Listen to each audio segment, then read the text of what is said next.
പത്തരമാറ്റ് സീരിയലിൻ്റെ പുതുപുത്തൻ എപ്പിസോഡിലേക്ക് എല്ലാവർക്കും സ്വാഗതം. അങ്ങനെ നവ്യ ഒരുപാട് പരസ്യങ്ങളിൽ മോഡലായി അഭിനയിക്കുന്നുണ്ട്.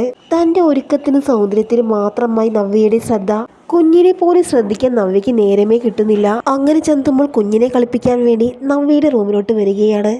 ആ സമയം കുഞ്ഞൊരു കസേരയിൽ കയറാൻ നോക്കുന്ന സമയത്ത് കസേരയിൽ നിന്ന് വീഴുന്നുണ്ട്. അങ്ങനെ ചന്തുമ്പോൾ ഓടി വന്ന് പിടിക്കാൻ നോക്കുന്നുണ്ടെങ്കിലും കുഞ്ഞ് താഴെ വീഴുകയാണ്. ഇത് കണ്ട് നവ്യ ചോദിക്കുന്നുണ്ട്, എടി നീ എൻ്റെ കുഞ്ഞിനെ കൊല്ലാൻ നോക്കുകയാണോ? നീ എന്തിനാണ് ഇങ്ങോട്ട് വന്നത് എന്ന് ചോദിക്കുന്നുണ്ട് നവ്യ. അയ്യോ നവ്യാമ്മേ, കുഞ്ഞിനെ കണ്ടപ്പോൾ ഞാൻ ഇങ്ങോട്ട് വന്നതാണ്. ആ സമയത്താണ് കുഞ്ഞ് നിലത്ത് വീഴാൻ പോകുന്നത് കണ്ടത്. കുഞ്ഞിനെ രക്ഷിക്കാൻ വേണ്ടിയാണ് ഞാൻ ഇങ്ങോട്ട് വന്നത് എന്ന് കരഞ്ഞുകൊണ്ട് പറയുന്നുണ്ട് ചന്തുമോള്. കുഞ്ഞ് വീണപ്പോൾ ഞാൻ പിടിക്കാൻ നോക്കിയതാണ്, വേറെ ഒന്നും ഞാൻ ചെയ്തിട്ടില്ല എന്ന് പറയുകയാണ് ചന്തുമോള്. അങ്ങനെ നവ്യ ദേഷ്യത്തോടു കൂടി പറയുന്നുണ്ട്, നീ അല്ലടി എൻ്റെ കുഞ്ഞിനെ വീഴ്ത്താൻ നോക്കിയത്. അങ്ങനെ ചന്തുമോളാണെങ്കിൽ സങ്കടം സഹിക്കാതെ കരയുകയാണ്. എൻ്റെ കുഞ്ഞിനെ കൂടി കൊന്നാൽ നിനക്ക് ഇവിടെ സുഖമായി ജീവിക്കാമെന്ന് കരുതിയാണല്ലേ നീ എൻ്റെ കുഞ്ഞിനെ കൊല്ലാൻ നോക്കിയത്? ഞാനൊന്നും ചെയ്തിട്ടില്ല നവ്യാമ്മ എന്ന് പറഞ്ഞുകൊണ്ട് ചന്തുമോൾ കരഞ്ഞപേക്ഷിക്കുന്നുണ്ട്. അങ്ങനെ നവ്യ ദേഷ്യം സഹിക്കാനാകാതെ ചന്തുമോളെ അടിക്കുകയാണ്. നിന്നോട് പല പ്രാവശ്യവും പറഞ്ഞിട്ടുണ്ട് എൻ്റെ റൂമിലോട്ട് വരരുതെന്ന്. എൻ്റെ കുഞ്ഞിനെ കാണാൻ ഇനി മുതൽ നീ വരണ്ട, നിന്നെ ഇനി കണ്ടുപോകരുതെന്ന് ദേഷ്യത്തോടു കൂടി നവ്യ പറയുകയാണ്.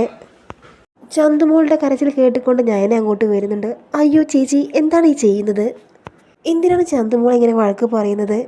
ഇവൾ കുഞ്ഞിനെ വീഴ്ത്താൻ നോക്കി, എന്നിട്ട് പറയാ കുഞ്ഞ് തനിയെ വീണെന്ന്. ഞാനിവിടെ നിൽപ്പുണ്ടായിരുന്നു, അതിനിടയിലാണ് കുഞ്ഞ് വീണ് എന്ന് ഇവൾ പറയുന്നത്. ഇവൾ മനഃപൂർവ്വം കുഞ്ഞിനെ വീഴ്ത്താൻ നോക്കുകയാണ് എന്നൊക്കെ നവ്യ പറയുകയാണ്. അത് കേട്ട് ചന്തുമോൾ പറയുന്നുണ്ട്, ഇല്ല നയനാമേ, ഞാൻ ഇങ്ങോട്ട് വരുന്ന സമയത്ത് കുഞ്ഞ് വീഴാൻ പോവുകയായിരുന്നു, ഞാൻ രക്ഷിച്ചതാണ്. അത് കേട്ട് നയന പറയുന്നുണ്ട്, ചേച്ചി ഈ കുഞ്ഞിനെ ഒന്ന് നോക്കിക്കൂടെ? എന്നിട്ട് വീഴാൻ പോകുന്ന കുഞ്ഞിനെ രക്ഷിച്ച ചന്തുമോൾ എന്ത് തെറ്റാണ് ചെയ്തത് എന്നൊക്കെ പറയുകയാണ്. ചേച്ചി സൗന്ദര്യം നോക്കി കണ്ണാടിയുടെ മുന്നിൽ അങ്ങ് ഇരിക്കും, പിന്നെ ഇതെങ്ങനെ കാണാനാ? ഞാനൊരുങ്ങുന്നതിൽ നിനക്കെന്താ എത്ര ബുദ്ധിമുട്ട് എന്ന് പറയുന്നുണ്ട് നവ്യ. എനിക്ക് ഇങ്ങനെയെല്ലാം ചെയ്യണം, എന്നാൽ മാത്രമേ എൻ്റെ ജീവിതം മുന്നോട്ട് പോവുകയുള്ളൂ. ഞാൻ പരസ്യത്തിൽ അഭിനയിക്കാൻ പോവുകയാണ്, എൻ്റെ ജീവിതമാർഗം ഇതാണ്, ഇതുകൊണ്ടാണ് എനിക്ക് ഈ പണം കിട്ടുന്നത്. ഇതൊന്നും നിന്റെ ആദർശിൻ്റെ പണമല്ല, ഞാൻ പരസ്യം ചെയ്തുണ്ടാക്കിയതാണ് എന്നൊക്കെ നവ്യ പറയുമ്പോൾ, എൻ്റെ ചേച്ചി അതൊക്കെ അങ്ങനെ ആകട്ടെ, പക്ഷെ കുഞ്ഞിനെ നോക്കേണ്ടത് ചേച്ചിയുടെ ഉത്തരവാദിത്തമല്ലേ? ഇപ്പോൾ ചേച്ചി കുഞ്ഞിനെ ഒട്ടും ശ്രദ്ധിക്കുന്നില്ല, എവിടെയെങ്കിലും ഇട്ടേച്ച് ചേച്ചിക്ക് തോന്നിയതുപോലെ പോവുകയാണ്. ഞാൻ അങ്ങനെ കുഞ്ഞിനെ ഇട്ടേച്ച് പോവുകയില്ല, എൻ്റെ ഭർത്താവിൻ്റെ അമ്മയുമുണ്ട്, പിന്നെ എനിക്ക് മാത്രമാണോ കുഞ്ഞിനെ നോക്കേണ്ട ഉത്തരവാദിത്തം? അവർക്ക് നോക്കിയാൽ എന്താ? അങ്ങനെയല്ല ചേച്ചി, ചേച്ചിയുടെ കുഞ്ഞല്ലേ, എന്തായാലും ചേച്ചി നോക്കുന്നത് പോലെ ആകില്ലല്ലോ എന്ന് പറയുന്നുണ്ട്. നീ എന്നെ പഠിപ്പിക്കാൻ വരണ്ട, നിന്റെ ചേച്ചിയുടെ കുഞ്ഞാണിത്, നീ ഈ കുഞ്ഞിനെ ശ്രദ്ധിക്കുന്നുണ്ടോ? നീ ഒരു നേരമെങ്കിലും കുഞ്ഞിൻ്റെ കാര്യങ്ങൾ നോക്കുന്നുണ്ടോ? നിനക്ക് ചന്തുമോളുണ്ടല്ലോ. അങ്ങനെ ഞാൻ ഒന്നും മിണ്ടാതെ അവിടെ നിന്ന് പോകുന്നുണ്ട്. ആ സമയമാണ് ജലജ അങ്ങോട്ട് വരുന്നത്. എന്താ ഞാനിയുമായിട്ട് ഒരു പ്രശ്നം എന്ന് ചോദിക്കുന്ന സമയത്ത് ആ ചന്തുമോളെ കുഞ്ഞിനെ താഴെ ഇട്ടു, അതിൻ്റെ പേരിൽ ഞാനും പ്രശ്നമായി എന്ന് പറയുകയാണ്. അത് കേട്ട് ജലജ പറയുന്നുണ്ട്, നമ്മുടെ കുഞ്ഞിനെ അവൾ താഴെ ഇട്ടു എന്നോ? എങ്കിൽ കാണിച്ചു കൊടുക്കാം ഞാൻ എന്ന് ദേഷ്യത്തോടു കൂടി പറയുകയാണ്. അങ്ങനെ ജലജ താഴോട്ട് വരുന്നുണ്ട്. ആ സമയത്ത് ചന്തുമോൾ അവിടെ കളിക്കുകയാണ്. ഇവിടെ വാ ചന്തുമോളെ എന്ന് ദേഷ്യത്തോടു കൂടി ജലജ പറയുന്ന സമയത്ത് ചന്തുമോൾ ആകെ പേടിച്ചുകൊണ്ട്, എന്താ ജലജാമേ, എന്താ കാര്യം എന്ന് ചോദിക്കുന്നുണ്ട്. അങ്ങനെ ജലജ ദേഷ്യത്തോടു കൂടി പറയുന്നുണ്ട്, എടി നീ കുഞ്ഞിനെ തള്ളിയിട്ടോ? ഇല്ല ജലജാമേ, നവ്യാമ്മ വെറുതെ പറയുന്നതാ, വീണപ്പോൾ പിടിച്ചതേ ഉള്ളൂ. നിന്നോട് ഞാൻ പറഞ്ഞതല്ലേ ആ റൂമിലോട്ട് കുഞ്ഞിൻ്റെ അടുത്തേക്ക് പോകരുതെന്ന കാര്യം, എന്നിട്ട് പിന്നെ നീ എന്തിനാണ് ഈ പോയത്? നീ എൻ്റെ കുഞ്ഞിനെ തള്ളിയിടുമോ എന്ന് പറഞ്ഞുകൊണ്ട് ദേഷ്യത്തിൽ ജലജ ചന്തുമോളെ തലങ്ങും വിലങ്ങും അടിക്കുന്നുണ്ട്. അത് കണ്ടുകൊണ്ട് മുത്തശ്ശനും മുത്തശ്ശി അങ്ങോട്ട് വരികയാണ്. ജലജെ, നീ എന്താണ് ചെയ്യുന്നത്? നിർത്ത് എന്ന് മുത്തശ്ശൻ പറയുന്നുണ്ട്.